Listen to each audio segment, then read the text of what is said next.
A group of young state lawmakers in Madison is reaching across the aisle and working for the future.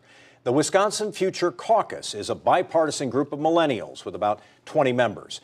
The caucus formed with encouragement from the Millennial Action Project, a national nonpartisan organization working to spur millennial lawmakers to move past partisan gridlock. The Millennial Action Project was co-founded by our next guest, Stephen Olakara, a Brookfield native and a UW-Madison graduate. Stephen, it's good to have you on the program. Thanks for having me, Mike. So you want to be the ones to move past partisan gridlock. Yeah. We were saying before the show, good luck with that. Yeah. But how do you do that in the world that we live in today, a very deeply divided world? Well, you're absolutely right, and thanks again for having me on, Mike. In Wisconsin and nationally, we have a problem with partisan polarization, and it's been worsening over the past 20 years particularly. And like you said, I grew up in the Metro Milwaukee area, and this is a highly segregated region. And so this has been kind of in my DNA since growing up here.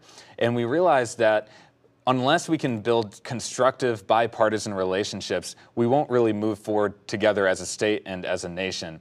And that's why we founded the Millennial Action Project. This is a national bipartisan organization launching bipartisan caucuses in Congress and state legislatures. And you referenced the Wisconsin Future Caucus, which is our 19th state.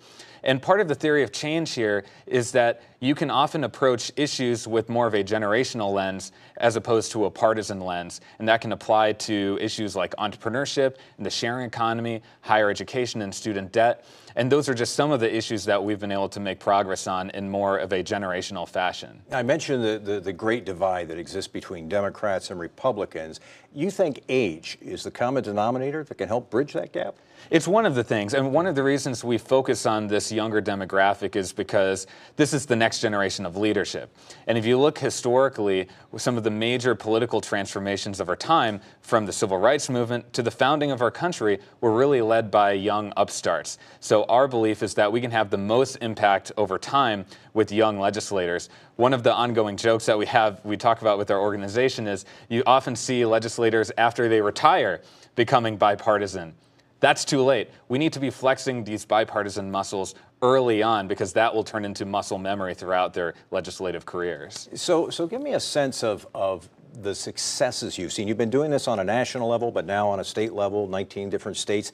What are you seeing change? Are you seeing change? Absolutely. I think we've seen two types of change. One is cultural. Now, for example, in Congress, it's become a cultural norm for young members of Congress not only to reach out and build relationships across the aisle, but to expect bipartisan co-sponsors for legislation.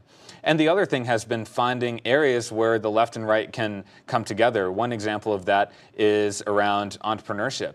And we can create funds for entrepreneurs, for example, through state-based funds as well as through crowdfunding equity that can help a lot of these young startups get off the ground. And those are the types of ideas that have actually not only succeeded in Congress, but through our state-based network across the country. One of the things I've heard you talk about is the fact that millennials like to volunteer, that this is really a generation like no other in terms of the way they volunteer, that they have this notion of service, they want to do good. And yet they hold politics in very low esteem. How do you change that? Yeah, that's one of the big disconnects today because you have millennials who, as you referenced, have the highest service participation rates in our country. That's mostly expressed through community service, social entrepreneurship. And at the same time, we have the least trust and confidence in government. A majority of millennials today, for example, don't believe that politics can solve the problems that we face. And less than a third of us even see public service as an appealing career track. So that is the gap that we have to close. And I'm a big believer that millennials are actually not apathetic, which is commonly talked about. We're just disillusioned with the political process. And so what we're trying to do is demonstrate real examples of impact where you can make a difference through politics, where public service is an honorable career track. And if we can amplify that, we can start to turn that narrative around. And something elected officials should pay attention to is the way millennials describe themselves politically. Not so much Democrat or Republican, a lot of independents. Exactly. You know, I think actually neither political party is prepared for the rise of millennial independence. Actually, today, a plurality of millennials identifies independent. And as a result, because we're such a large generation, the largest in America, that makes independent the fastest growing political affiliation today, not only in Wisconsin, but across the country. And so that creates a unique opportunity because I call the millennial generation the a la carte generation.